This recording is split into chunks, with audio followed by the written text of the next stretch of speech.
principal's door was still open behind me, and I could hear Mr. Dawson's voice cracking as he tried to explain himself, and all I kept thinking was, I can't believe I almost let this man tank my entire future over a lie he told to save himself 10 minutes of paperwork. Let me take you back. My name is Jalen, I'm 17, and at the time this all went down, I was a junior at a mid-sized public high school in Virginia. The kind of school where everybody knows everybody's business but pretends they don't. I'd been a solid student my whole life, not valedictorian material, but I worked hard. Like genuinely hard. I'm talking about the kid who actually does the reading, actually takes notes, actually goes to office hours when something doesn't click. My parents are both first-generation college graduates, and they drilled it into me early that nobody was going to hand me anything. So school was never optional for me. It was the plan. It was the only plan. I wanted to get into UVA, and I knew my GPA had to be basically untouchable to have a real shot. Every single grade mattered. Mr. Dawson was my AP US history teacher.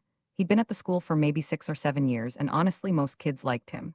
He was one of those teachers who played music before class started, called everyone by their last names like we were in a movie, let you eat snacks during lectures. He had this whole vibe like he was the cool teacher, the one who got it. And for most of the year, I actually respected him. He wasn't the most organized person. He'd lose papers, forget to update the online gradebook for weeks at a time, change rubrics after assignments were already turned in, but I figured that was just teacher stuff.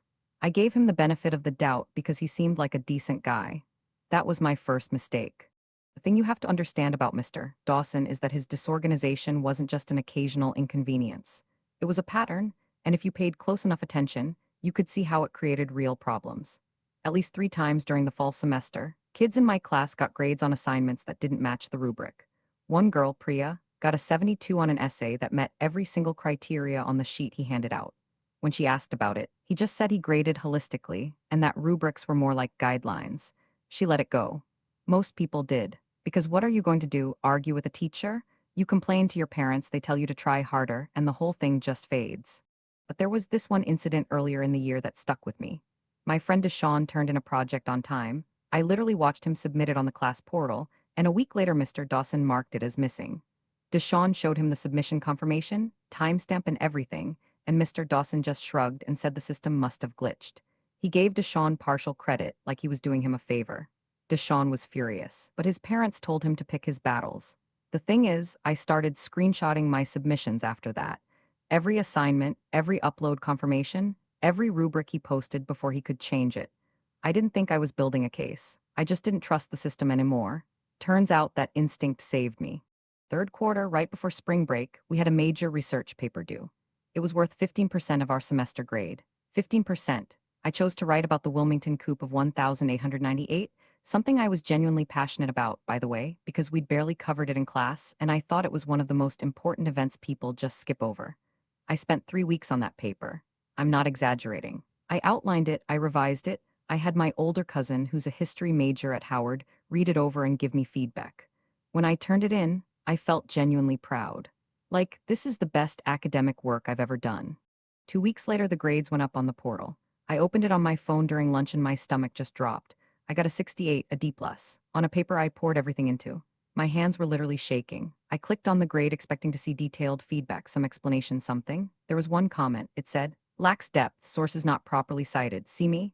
That's it. That's all he wrote. I went to his room after school that same day. I was calm. I was respectful. I brought my paper, my rubric, and my source list.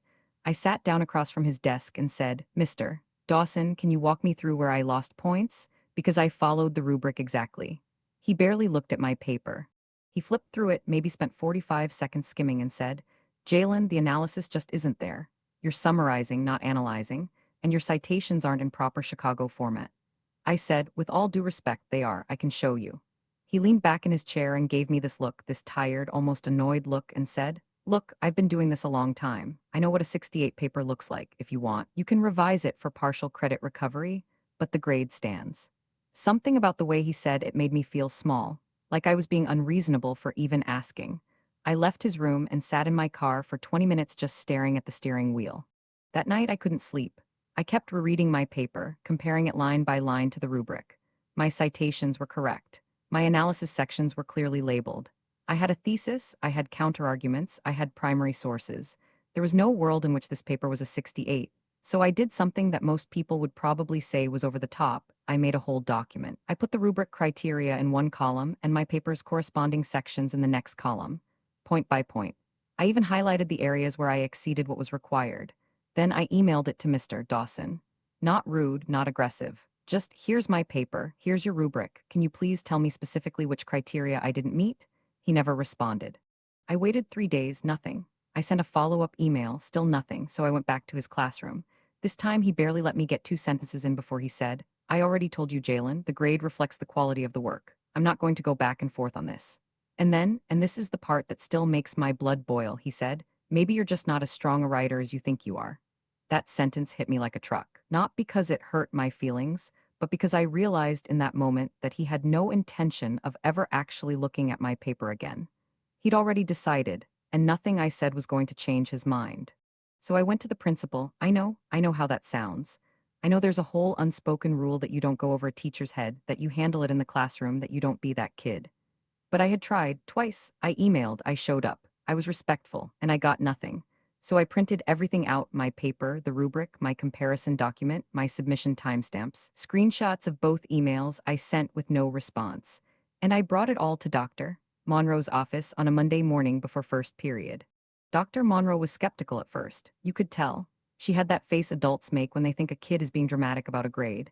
But I laid it all out on her desk, piece by piece, and I watched her expression change. She read through my comparison document slowly, flipping back and forth between the rubric and my paper. After about 10 minutes, she looked up and said, I'm going to need to speak with Mr. Dawson about this. She told me to go to class, and she'd follow up within the week.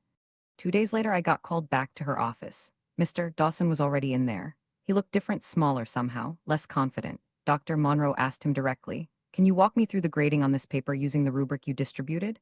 And he fumbled. He kept saying vague things like overall quality and professional judgment. She asked him to point to a specific rubric criterion that Jalen's paper failed to meet. He couldn't. He literally could not point to one. He started getting defensive, saying that rubrics don't capture everything, that teaching is subjective. And then Dr. Monroe asked him something that changed everything. She said, Did you read the full paper before assigning this grade? And there was this silence, this horrible, ringing silence. He said, I skimmed it. I had 140 papers to grade. I did my best. He skimmed it. He didn't even read it.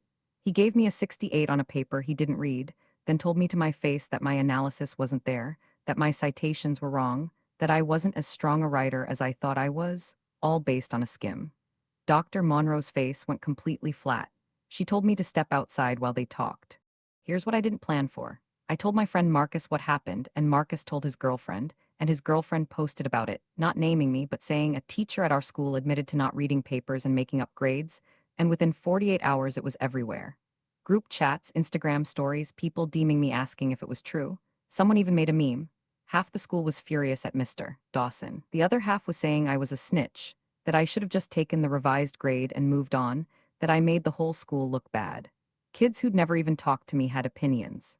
A couple of seniors told me I was going to make it harder for everyone because now teachers would probably crack down and grade even harsher. One girl said to my face in the hallway, Congrats, you got a teacher in trouble. Feel like a big man? I wanted to scream. I didn't do this for attention. I did it because a man lied to my face about work I spent 3 weeks on, and nobody was going to fix it if I didn't. But here's the thing I haven't told anyone until now. When I sat in Dr. Monroe's office that second time, before Mr. Dawson started talking, she mentioned something casually. She said she'd pulled the grade distributions for his class. My paper wasn't the only one that looked off. There were 11 other students who got grades that didn't align with the rubric criteria. All of them scored significantly lower than what their work appeared to warrant. 11. And when she dug deeper, she found that the students whose grades didn't add up were disproportionately kids like me. Black and brown kids. Kids whose parents didn't show up to back-to-school night. Kids who didn't have older siblings who'd already gone through the AP pipeline. I don't know if Mr. Dawson did that on purpose. I honestly don't. Maybe he was just lazy and the kids who got the benefit of the doubt were the ones who reminded him of himself. But the pattern was there, and once I saw it, I couldn't unsee it. My grade got changed to a 94. Mr. Dawson is on some kind of formal review now. He's still teaching, but there's apparently an instructional coach sitting in on his classes. A few of those other 11 students got their grades reviewed too, though I don't know all the details. Some kids at school still think I went too far, that I should have just accepted the revision opportunity and kept my head down. And honestly, part of me wonders if they're right. My life would have been a lot simpler. I wouldn't have half the school whispering about me. I wouldn't have a teacher who can barely look at me. But then I think about Deshawn and Priya and those 11 other kids, and I think, if I didn't say something, who was going to? So tell me honestly, was I right to take this to the principal, or did I blow up something that could have been handled quietly? And if you've ever had a teacher grade you unfairly and you just swallowed it, do you wish you'd spoken up? Drop it in the comments because I genuinely want to know.